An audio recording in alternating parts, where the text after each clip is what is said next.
Sometimes in my dreams I'm in a forest. It's full of trees that I climb up and down all day, especially one of them, because these aren't really trees. They're me, at least the one I climb up and down all day. I'm used to it. It's the me I see in the mirror in the morning when I brush my teeth or comb my hair or put on a big smile. But there are some other me's around too, and those are the other trees. At first I didn't believe it. I thought there was only me, and the trees were just copies of the tree I knew as me. And then after a while, as time passed, I listened to what people told me, and I realized that maybe there was something to it. And then I saw a picture or two of myself, or maybe a video, and the face was completely different than the one I saw in the mirror when I was brushing my teeth or posing for a photograph. And then I realized that there was the me I showed to my father and my mother, the face I gave them. And then there was the face I gave to my wives and to the women who loved me, and to the people who hated me, and to my sons and my daughter. It would seem to go on forever. I realized that I wasn't the only one, that there were other me's, and those were the other trees. It was hard to get to know them. I'd been so used to climbing up and down my tree, the one I knew as me.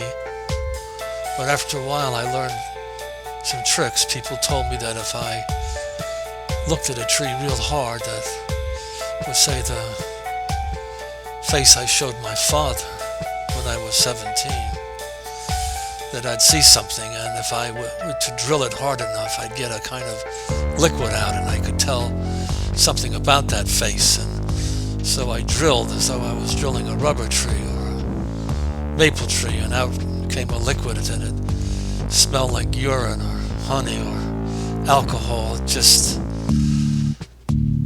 was something you'd never forget, but I didn't really know that face really any better than that, the kind of general smell it had. And so I listened to other people, and they said you could cut into the tree and you could see what was in there.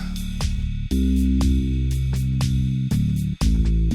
could just cut a hole in it, and you could look inside and you could see the other me. And I tried that. I don't know how many times I tried that. All kinds of ways, you know. You can meditate on it, or you can go to analysis, or you can read about it, or you can dream about it, and pretty soon the hole starts to grab a hold of you and pull you in or push you away, and you don't really learn anything more than you knew when you first stared at the blackness. All you know is that it's there, and it runs pretty deep.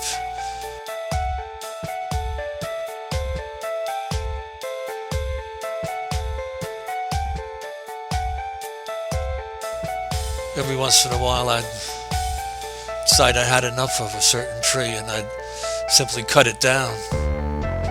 After all, I was the one in control. It's easy. Cut a huge swath in it until it can't stand anymore. And then slowly it will fall down. Down, and down, and down, and down until it's lying lifeless on the ground, where you can walk up and down it and chop it into pieces and show it to your friends and write books about it. And after a while there's nothing left, just a pile of chips and pulp, and you think you got the better of it, but you really don't. Sooner or later the chips or the pulp or whatever's left starts to take seed, and up pops another tree, pretty much like the one you chopped down. There's not much you can do about it either, I'll tell you that. Sooner or later it grows back, for better or worse. You better get used to it, brother.